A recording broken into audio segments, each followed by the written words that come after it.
ঢাকা মেডিকেলের ইমার্জেন্সি বিভাগ আপনাদের ভিতরে নিয়ে যাব।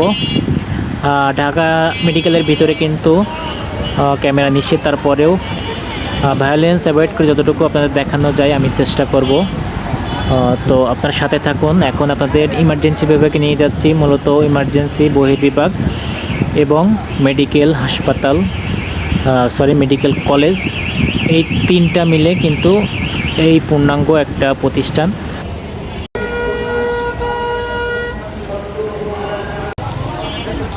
এই যে দেখুন স্ট্রেচারগুলো সব সাজানো আছে, ইমার্জেন্সিতে সবসময় স্ট্রেচার নিয়ে দাঁড়িয়ে থাকে।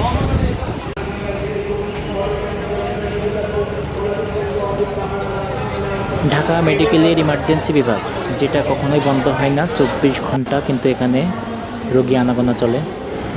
এখন যে করিডোরটা দেখতে পাচ্ছেন, এটা হলো ঢাকা মেডিকেল কলেজের যে ওয়ার্ড সেকশন, সেই ওয়ার্ড সেকশনের করিডোর। এটা যে এত লম্বা, এদিক থেকে ওদিক কিছুই দেখা যায় না। দুই পাশে এই যে দরজায় কিন্তু সবগুলোই ওয়ার্ড। ঢাকা মেডিকেলে 2600 শয্যা বিশিষ্ট বেড আছে, আর যেটা সবসময় ফুল থাকে এবং ক্যাপাসিটির বেশি, কিন্তু অনেক রোগী এখানে সবসময় ভর্তি থাকে। অলমোস্ট 5 মিনিট হাঁটছি এই বরাবর সোজা।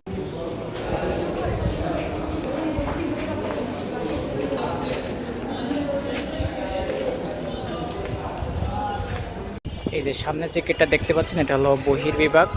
বহির্বিভাগ প্রতি সপ্তাহে শুক্র, শনি এবং সরকারি ছুটির দিন বন্ধ থাকে। আজকে যেহেতু শুক্রবার, আমি ছুটির দিনে এটা ভিডিও করতেছি, তো আজকের এটা বন্ধ। এই জন্য এই এরিয়াটা একেবারেই শুনশান, নিরিবিলি। এই যে বহির্বিভাগ, ঢাকা মেডিকেল কলেজ,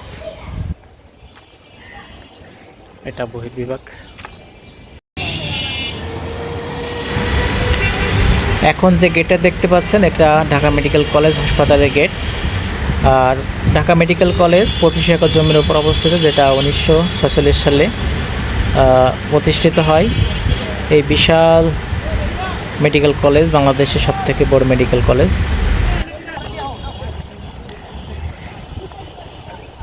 এটা ঢাকা মেডিকেল কলেজ হাসপাতাল।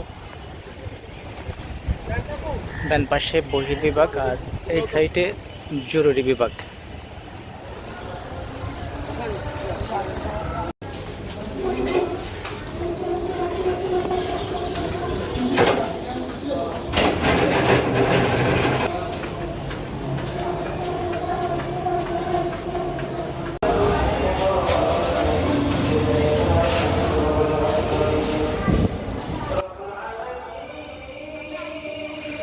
ঢাকা মেডিকেলের এই ভবনটাকে বলা হয় মেডিসিন ভবন বা নতুন ভবন। এটা চাঁদকারপুলের ওই সাইডে রাস্তার ধারে থেকে দেখা যায়। ঢাকা মেডিকেলে 10 টাকা টিকিটের বিনিময়ে আপনারা যে কোনো রোগের চিকিৎসা নিতে পারবেন। তার জন্য আপনাকে বহির্বিভাগে 8টা থেকে দুপুর 2:30 উপস্থিত থাকতে হবে। শুক্রবার এবং শনিবার আউটডোর বন্ধ থাকে, সো আপনারা সেটা খেয়াল করবেন। আর এখানে কীভাবে আসবেন সেটা একটু বলে দিই। আপনারা ঢাকায় গুলিস্তান থেকে খুব সহজে আসতে পারবেন। ঢাকার যে কোনো প্রান্ত থেকে আসতে হলে গুলিস্তান আসতে হবে। আর যদি চন্দারা অথবা নারায়ণগঞ্জ থেকে আসতে চান, তাহলে মৌমিতার ঠিকানা এবং গুলিস্তান ধামরাই, এই 3টা বাসযোগে ঢাকা মেডিকেলে আসতে পারবেন। তো ভিডিওটা এখানে শেষ করছি। আসসালামু আলাইকুম।